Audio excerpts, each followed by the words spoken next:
Good evening everyone. तो कैसे हैं आप लोग। मैं आ चुका हूँ अपनी नई वीडियो के साथ। तो आज की video first semester, third semester and six semester students के लिए काफ़ी इंपॉर्टेंट होने वाली है।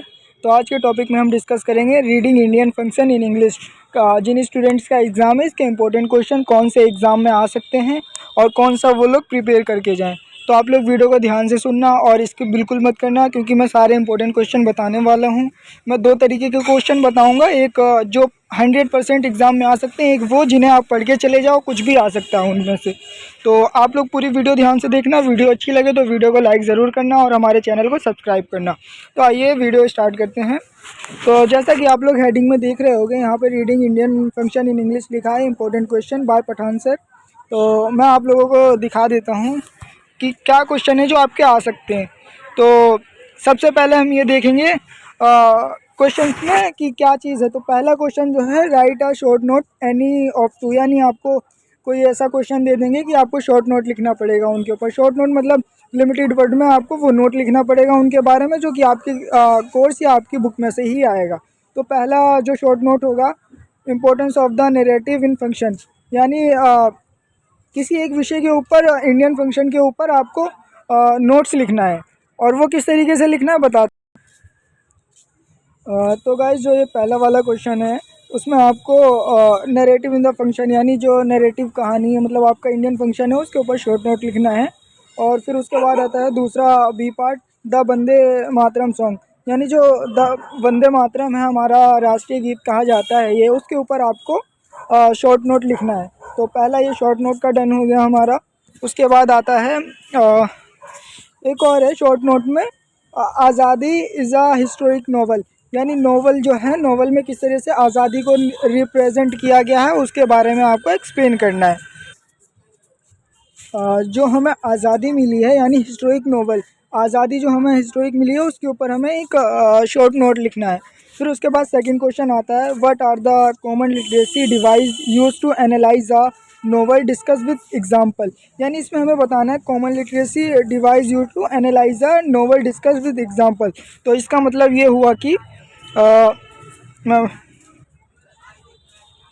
जो नॉवल होते हैं हमारे, जैसे नॉवल लिखे होते हैं, उनको विश्लेषण यानी उनका हिंदी अनुवाद करने में कौन कौन सी मुश्किलें आती हैं, उसके ऊपर डिस्कस करना है, एग्जांपल करना है। Common literacy and device use to analyse a novel, यानी नॉवल को एनालाइज करने के लिए कौन कौन से डिवाइस मतलब प्रयोग किए जा सकते हैं, उसके बारे में डिस्कस करना है। फिर आता है third question, nation is the Motherland is the amendment discuss. ये जो अमेंडमेंट है, उसके बारे में आप लोग पढ़ लेना, ये इंपॉर्टेंट है, ये आएगा। तो इस वाले क्वेश्चन में nation is the Motherland in the amendment discuss, तो इसका मतलब है कि आनंदमंद की जो नेशनल, यानी वो जहाँ रहता था, उसकी भूमि है, उसके बारे में डिस्कस करना है। तो आप लोग क्वेश्चन को ध्यान से देखना और समझना, मैं उसका हिंदी आपको समझा रहा हूँ। उसके बाद आता है पॉलिटिशियन म्यूनसिपलिटीज, जो ये चौथा क्वेश्चन है, पॉलिटिशियन। तो इससे पता ही चला होगा आपको कि क्या है, पॉलिटिशियन के बारे में बता। तो जो ये पॉलिटिशियन मनीपुलेट्स होते हैं, ये क्या क्या चालाकियाँ करते हैं, इनके ऊपर आप लोगों को एक वो लिखना है, पैराग्राफ टाइप में, मतलब इसका आंसर देना है पॉलिटिशियन म्यूनसिपलिटी का। तो आप लोग ध्यान से देना, अच्छे से करना है इसका। फिर उसके बाद आता है अगला क्वेश्चन, जो हमारा पांचवा क्वेश्चन है, उसे आप लोग ध्यान से समझना। Common people is running the movement of the national craze discuss with respect to the novel Azadi, comment upon the popularity of the novel 21। तो इसका ये मतलब है, जो 21 सेंचुरी में नोवेल लिखी गई थी, आज़ादी से रिलेटेड है, कि किस तरह वहाँ परेशानियाँ आई, क्या क्या वो आए। तो उसके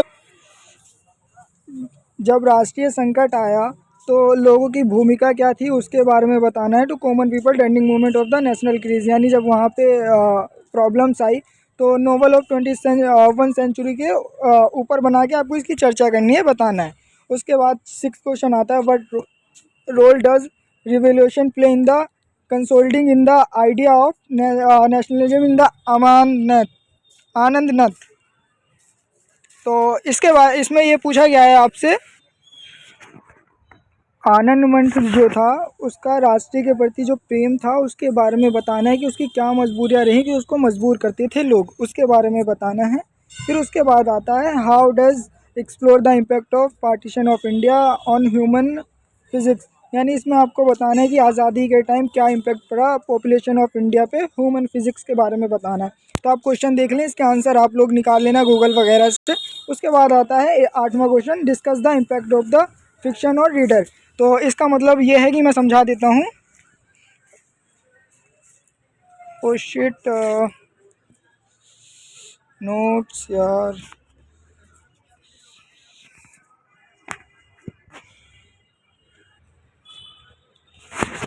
तो 7वें क्वेश्चन में आपको एक्सप्लोर करना है impact of the population of India, यानी इंडिया में जब पार्टीशन हुआ था उसके बाद क्या क्या मुश्किलें आई उसके बारे में बताना है। फिर 8वां क्वेश्चन जो हमारा आता है, discuss the impact of the fiction reader, यानी जो फिक्शन कहानी थी, स्टोरी थी, और रीडर जो पढ़ने वाले पाठक थे, कथा और साहित्य के बीच क्या संबंध था उसके बारे में बताना है। उसके बाद आता है analyse the role of women in the Anandmath, यानी आनंद बंद का क्या रोल था, वो कौन सी वुमेन थी, उसके रोल के बारे में आपको बताना है। तो ये थे कुछ मोस्ट इम्पोर्टेंट क्वेश्चन। तो अब इसी में ही मैं आपको और एक शॉर्ट मतलब मोस्ट इम्पोर्टेंट दिखाता हूँ। ये वाला जो आपको दिखाऊंगा ये काफ़ी इंपॉर्टेंट है, तो आप लोग इसको ध्यान से देखना और समझना। इसको मैं सिर्फ क्वेश्चन बता रहा हूँ, आप लोग समझ जाना। तो इसमें भी पहला क्वेश्चन आपको मिलेगा, right short note. Competitive reading का आ सकता है, कल्याणी इन द अमरनाथ का आ सकता है, लता कांशी राम इन आज़ादी। तो ये 3 पढ़ लेना, मोस्ट इम्पोर्टेंट है। उसके बाद आता है question number 2, would you agree that themes are the most important elements of the understand when regarding are novel, give a responsible answer with example. इसमें भी नोवेल के बारे में पूछा गया है, थीम्स, इम्पोर्टेंट्स, एलिमेंट्स, इन सब के बारे में पूछा गया है। तो आप लोग क्वेश्चन रीड कर लो और आंसर इसके लिख देना।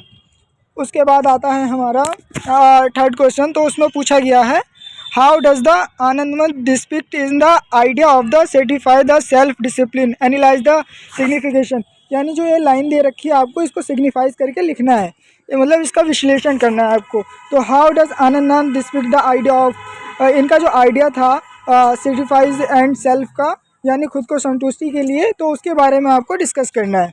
फिर उसके बाद 4था क्वेश्चन आता है, विद द रेफरेंस द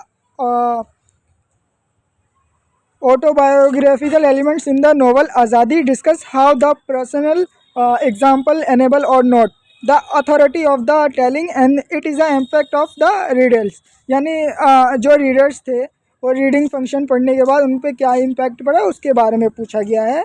तो ये वाला क्वेश्चन आप लोग देख लो और अच्छे से करना, समझ लो इसको।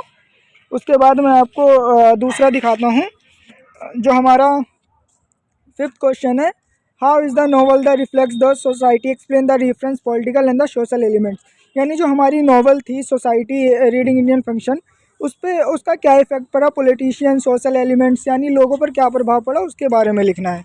फिर उसके बाद आता है हमारा 6th question, how does the अमेंटोरमेट depict the role of the women in the society, how does is the challenge traditional gender role and the expectation, यानी जो उस टाइम का ट्रेडिशनल जेंडर मैन था, पहले लोग क्या कपड़े पहनते थे, इन सब के बारे में। तो 6th क्वेश्चन में ये है, और इसको आप लोग पढ़ लेना और इसका ट्रांसलेट कर लेना हिंदी में, और मैं आपको इंपॉर्टेंट क्वेश्चन बता देता हूँ। फिर 7वां, with the reference the novel Azadi, example leadership the bit 20th century in function, 21 century Azadi का रेफरेंस देना है कि क्या क्या मुश्किलें आई, वही आ गया। फिर 8वां आता है, explore the historical signifies of the सन्यासी बिलोंग द आनंदनाथ। मैं कह रहा हूँ आनंदनाथ के बारे में आप लोग पढ़ लो, इसके बारे में ज़रूर आएगा क्योंकि पूरी स्टोरी इससे रिलेटेड है। फिर उसके बाद आता है 9वां क्वेश्चन हमारा, 9वें question, how do you evaluate the character. तो यहाँ पे कैरेक्टर के बारे में बताना है, एलिवेट द मतलब इसमें जो कैरेक्टर हैं उनके बारे में। तो आप ये पढ़ लेना। उसके बाद 10वां, discuss the theme of the partition representing Azadi, partition के टाइम जब आज़ादी मिली थी और कैसे मिली, क्या हुआ, उन सब के बारे में बताना है। तो आप एक बार ये देख लो और इसका स्क्रीनशॉट ले लो।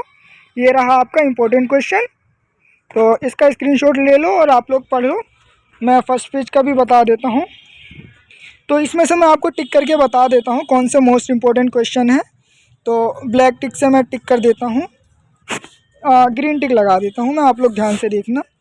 सबसे पहले तो शॉर्ट नोट पढ़ना, उसके बाद ये आनंदनाथ वाला 3rd क्वेश्चन, फिर उसके बाद आता है हाउ डज आज़ादी एक्सप्लोर वाला पढ़ लेना, फिर ये discuss the impact the reader, ये वाला पढ़ लेना। उसके बाद सेकंड वाली पीडीएफ में आते हैं, सेकंड वाले में तो सारा ही इम्पोर्टेंट है आपके लिए। तो सेकंड वाले में आप लोग कल्याणी, लाला कल्याणी, ये तीनों ही पढ़ लेना आप। उसके बाद how does Anandwan, third question. फिर उसके बाद सातवां, छठा और आठवां, नौवां, दसवां सारा पढ़ लेना। ये वाला तो आप सारा ही पढ़ लो, मैं कह रहा हूँ, मोस्ट इम्पॉर्टेंट है। अगर वीडियो अच्छी लगी हो तो वीडियो को लाइक ज़रूर करना और हमारे चैनल को सब्सक्राइब करना। और नेक्स्ट वीडियो हम किस टॉपिक पे बनाएं आप उस पर हमें ज़रूर बताना। और वीडियो पे कमेंट ज़रूर करना आपको वीडियो कैसी लगी। और बस इतना ही।